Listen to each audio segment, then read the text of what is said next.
Greetings, one and all. Welcome to the Deep Horror LofT. This week's tale is about a young fisherman who gets swept up in the sea's memories. Enjoy, and don't forget to like, subscribe, and comment if you think the sea remembers more than it lets on. Deep Horror LofT presents The Crimson Run. Liam glanced around as he braked, sending his old bike into a skid. Well, it couldn't really be called a skid, as the bike would probably fall apart if he pushed it too much. More like the brake caused the back wheel to stop working and forced him to stop. He dismounted with as much grace as he could muster without stacking it completely, and wheeled the bike up to a nearby pole. He didn't have a bike lock, and wouldn't have bothered anyway. With any luck, the damn thing would get stolen, and force his dad to buy him a new one. I mean, how else would he be able to get the old man his smokes? Hefting his bag, which contained his fishing gear and three-piece rod, Liam started up the path that would lead him to the jetty. Walking through the scrub and sand dunes, he heard the wheeling and squawking of seagulls. A smile spread across his features, and he quickened his pace. Birds meant fish, and it was that time of year. The jetty came into view. A long structure of wood and concrete. This jetty, like others, had been constructed in the 1900s to load and unload explosives. It was also used to support the WA mining industry during World War II.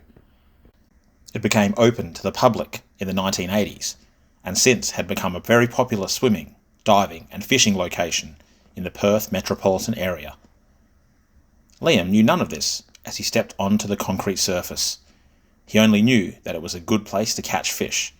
He'd done well over the past year. Lots of herring, garfish, whiting, and even the odd tailor or squid. However, that was not what he was there for. It was early April, and the salmon run had started. Australian salmon weren't real salmon. They weren't even the best eating fish going around.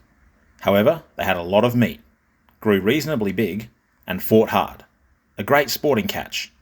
And every year they schooled in massive numbers and made their way up the West Australian coast. For the past few years, they had never made it as far as Perth. But this year was going to be different. All the reports Liam could read said they were coming, and while an indifferent student at best, Liam's passion for fishing overcame his lack of academic ability. As he moved towards the end of the jetty, Liam saw that it was virtually deserted. As well it should be. At 4:30 a.m. There was only one other angler there, an old man sitting on an upturned bucket, rod resting in gnarled hands as he gazed out over the flat ocean water. Liam knew the guy. Old Mick was almost part of the jetty itself. A man of few words, Mick had nevertheless helped Liam out on his early fishing days, showing him how to rig a hook and trying to gross him out with his foul-smelling bait. Still, Liam knew that Mick preferred to be left alone when fishing. So after a nod hello, Liam set up his own rod. Assembling the 8-foot rod, he wasted no time tying on a set of gang hooks, 3 hooks attached to each other. His line was 15 pounds, a little heavy, but he wanted to get the fish in quickly. His bait of choice were muleys, also known as pilchards, an oily, smelly little fish that was available from pretty much every bait freezer in Perth. Rigging the muley on the gang hooks, Liam cast out his line, pausing to wipe his hands on a little rag he'd brought with him. Keeping his gaff close by, he settled in to wait, as the sun started to creep over the land behind him. He loved this time of day. He could forget about school, forget about his dad, and just chill. After a few minutes, Liam gave his rod a few turns, getting the bait moving. Muley was a soft bait, and needed constant checking and rebaiting. He glanced up at the wheeling gulls, wondering if there were any sizable fish following them below. As the morning sun began to steal away the night's chill, Liam breathed in the salty air. His rod buckled. The line jerked to the side. The drag screamed before Liam could get a hand free to tighten it. He felt the rod bounce in his hand. Head shakes, he thought. Not a ray.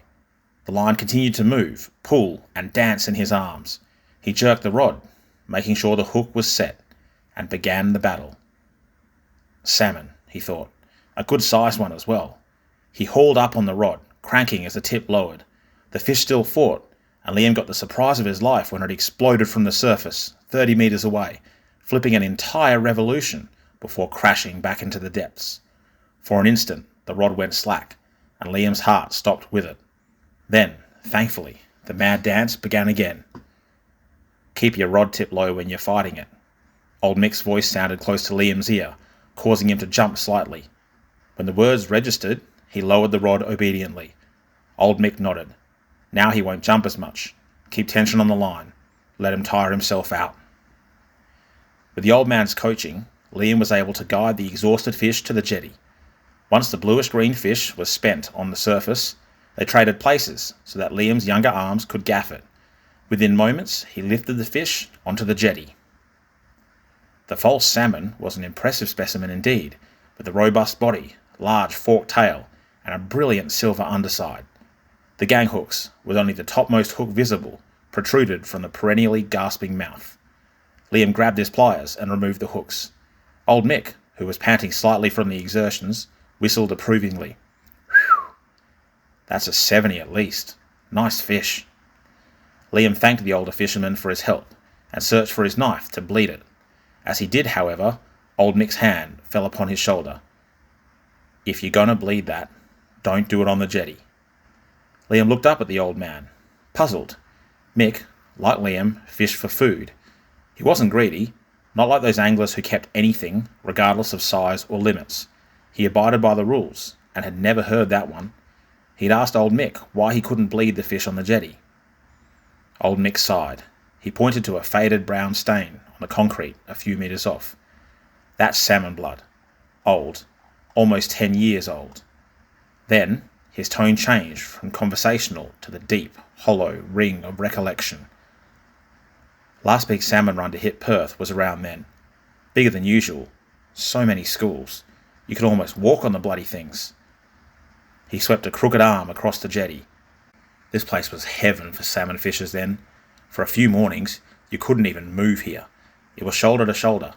Everyone wanted a piece, and pretty much everyone got it. He glanced at Liam. "You come here enough. You know how busy it gets. Times that by 10, and you still have less people than there were back then." Liam's fish gave a weak kick as he listened. Old Mick barely noticed. His voice became wistful. Problem happened when people had caught the fish. They didn't bother with staying clean or limiting the mess or anything like that. They bled the fish right here on the jetty. Hundreds, maybe even thousands of fish. As you can imagine, it was one hell of a mess. Us old blokes, we knew what would happen next, and we tried to tell them. But they didn't care. Not about the jetty or the future. They just wanted to catch and cut. Liam's eyes fell to the brown stain again.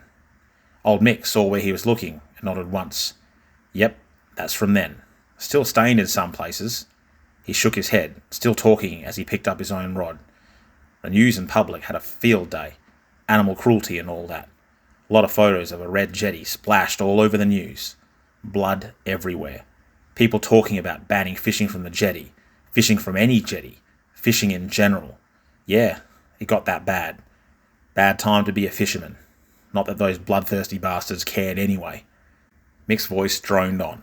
After all the outrage died down, the bans and rules never came.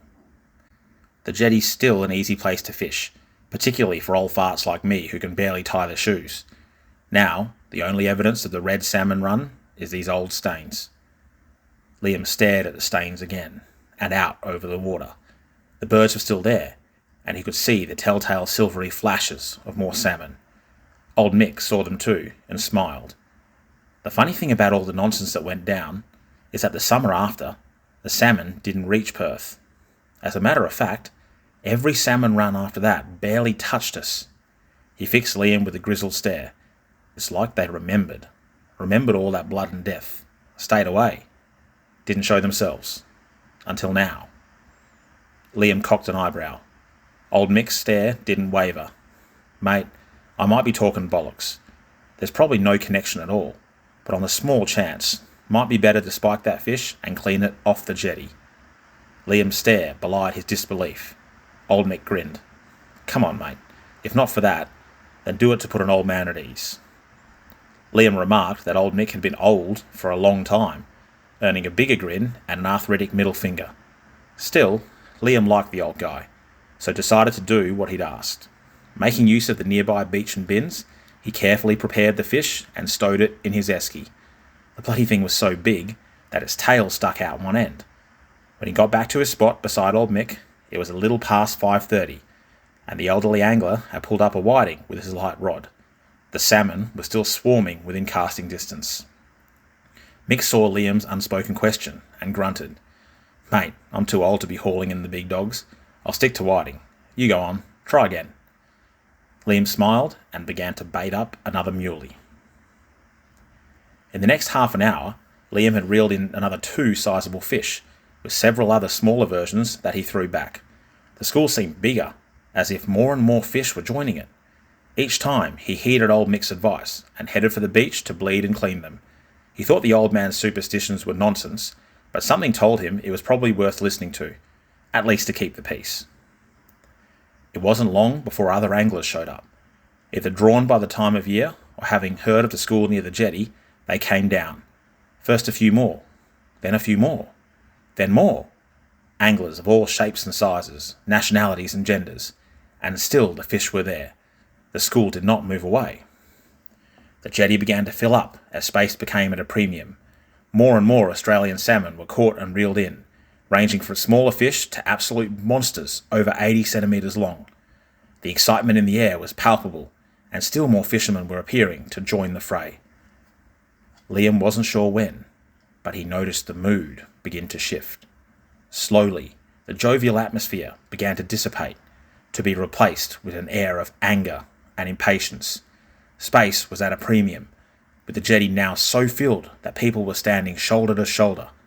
Tangled lines were more and more frequent, and along with them came the inevitable blame game. Small spot fires of conflict began to erupt along the jetty, with anglers verbally sparring over ruined rigs, undersized fish, and ignorance of legal limits and laws. Then, Liam saw it happen. A splash of red as a particularly fat salmon was bled and gutted right there on the jetty, almost in the exact spot Mick had pointed out earlier. The large fish twitched as its life's fluid crawled slowly across the jetty. A few people stepped back in disgust, but to Liam's surprise, no one said anything. No one, except old Mick. "Oi!" he exclaimed from his bucket seat. "You going to clean that up?" The angler responsible didn't even bother to look at the old man. He simply waved a hand dismissively. "You hearing me?"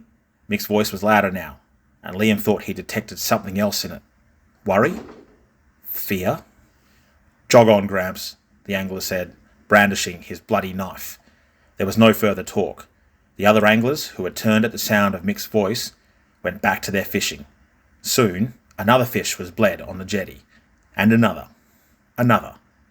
It was as if a bloody dam had broken, and Liam grimaced as the red tide lapped at his own shoes. "Bugger this," old Mick spat. He stood painfully, grabbing his tackle, rod and bucket. He sent a furtive glance at Liam. "I'm not staying here with these butchers. I'm off." The old man shuffled slowly towards the beach, scuffing his boots through the blood and offal of the salmon, which still came in thick and strong. As he passed Liam, he nodded at the young man. "Son, you're one of the good ones. You should come with me." His eyes held Liam's, and his voice was almost pleading. "It's not worth it, mate." Liam said nothing, his mind swirling with questions both unwanted and unasked. After a moment, old Mick sighed and began the long journey back to the beach, winding slowly and painfully around the other anglers who paid him no mind. Liam turned back to the water. His own rod hung slack. Most of the anglers were now far beyond caring what they stood in. The jetty was littered with dead and dying fish, guts and offal tossed carelessly over anglers' shoulders. The blood was flowing off the side of the jetty now, turning the waters below a slight shade of pink. The mood was sour and heavy with greed. Shouts had changed from excitement to anger, and several anglers came to blows over the limited space. The salmon school roiled and boiled a short way out, and fish were getting reeled in by the bucket load. Liam raised his rod when a weight crashed into him from the side. A large man had shouldered into Liam's spot, almost sending the teen into the water below. Liam attempted to push back, but his adolescent frame may as well have tried to shift a bus. The man paid him no mind, casting his line straight out into the school. Liam stumbled back, a rude remark on the tip of his tongue. Then he saw the man's line buckle, something much bigger than a salmon. As the man shouted and reeled in, he saw a smaller version of the roiling school break away from the main mass, approaching the jetty in time with the man's frantic cranking. Liam saw blood begin to blossom in the water, not the pinkish runoff from the jetty's carnage, but bright, fresh, and crimson. He felt a chill run up his spine, although he didn't know why.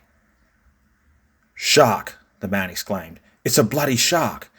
He hoisted his catch over his shoulder, uncaring, and Liam had to jump aside as the hooked beast splattered to the jetty floor. What the hell? It was a shark, or rather, had been one. A bronze whaler by the looks of the head. However, the head was the only identifiable part of the shark. The rest of the body was a bent, broken, mangled heap that oozed blood. It looked soft and pliable, boneless. "Bloody salmon ate the shark," the large man said incredulously. Liam wasn't so sure.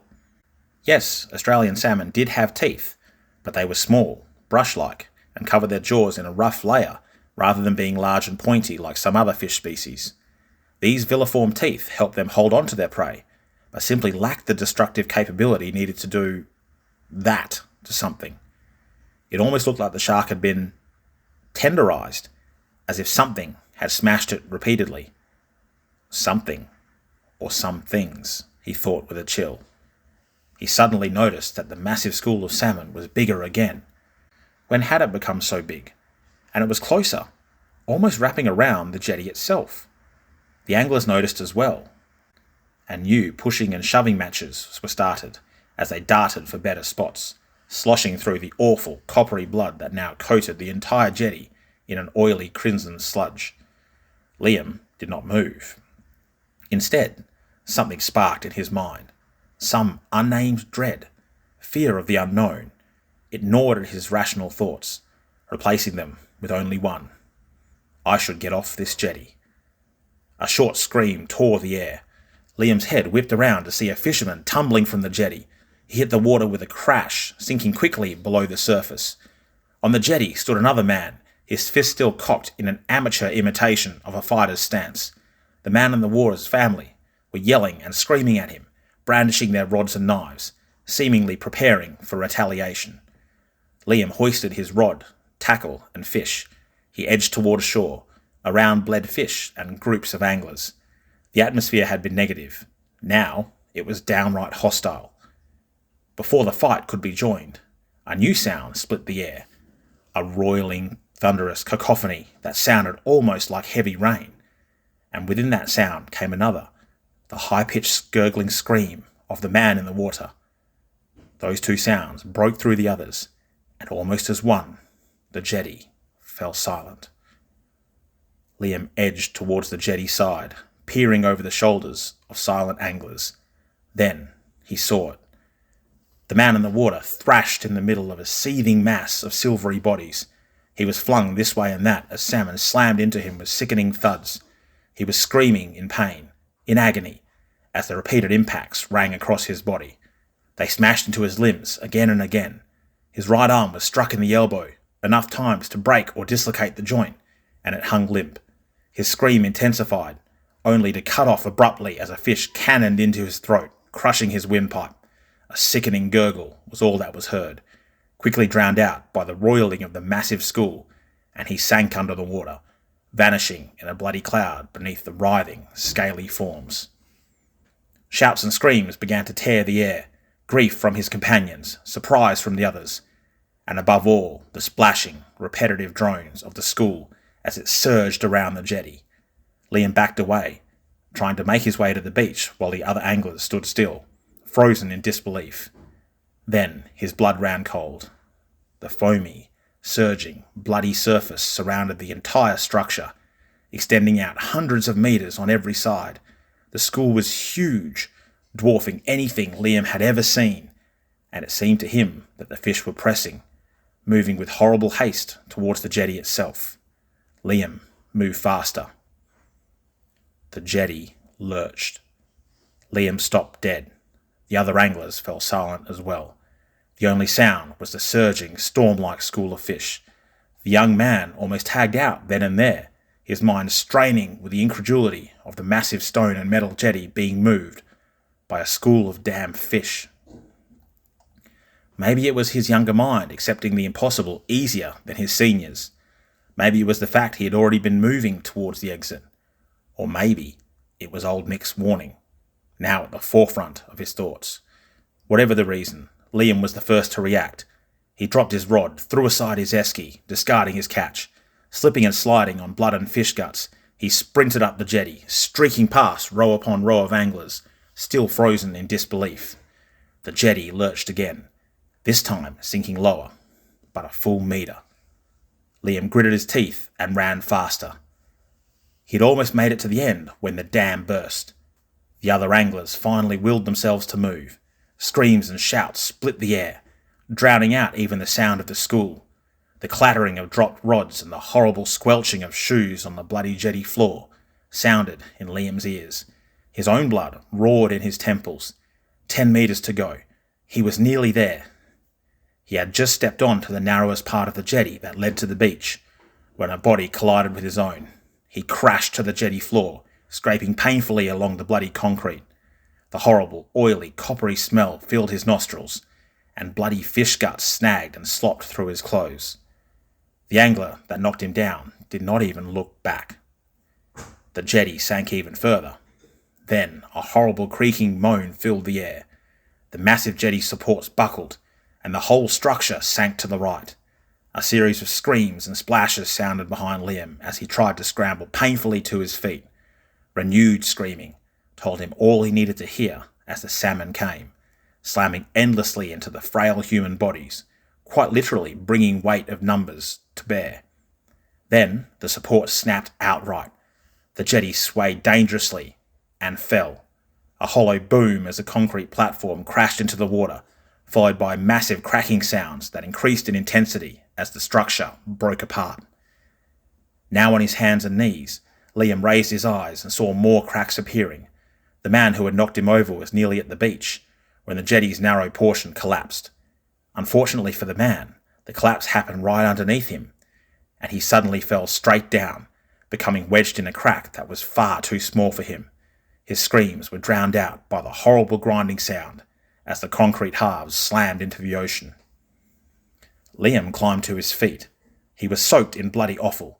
He did not look back. In his own fractured mind, he realised he had only one chance.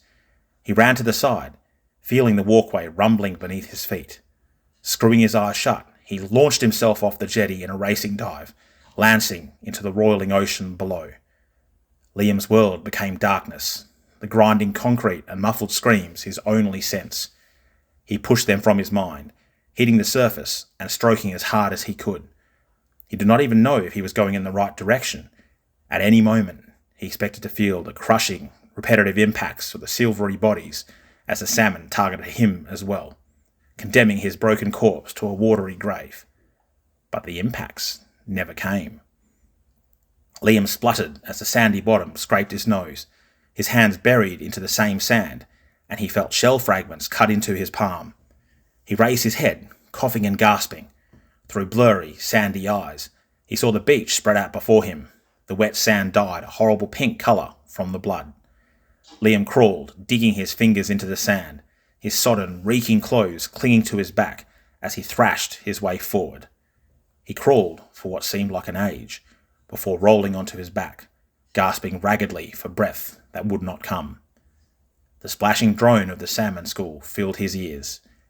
There were no more screams. Liam, his young mind at its limit, passed out. The warm sun on Liam's face tickled his consciousness into being. His salt-encrusted eyes opened, and he immediately raised a hand to his head to block out the sun. He sat up painfully, his dry throat sending him into a fit of coughing. The smell of salt and blood reached his nostrils. "They let you go." The voice startled him, and his eyes opened. Blinking against the sun, a blurry form to his right came into focus. Old Mick, sitting on his bucket. Hunched over, calmly surveying the beach, gnarled hands clasped over his knees. His eyes twinkled, and his gaze seemed far away. "They let you go," Mick repeated, lowering his gaze to the bedraggled teen. "I told you, you're one of the good ones." He nodded out to sea. "Unlike them." Liam swiveled on the sand, rubbing his eyes. As he looked out over the water, his breath caught in his throat. The water lapped calmly against the shore. There was no jetty. Not anymore. Only twisted metal and concrete remnants of the structure that had stood there. The sea was calm. No sign of fish or fisherman, except, of course, for the slight pink tinge to the water. As the pair watched, even that faded. "They remember all right," old Mick said wistfully. "They remember the blood, and they repay it in kind."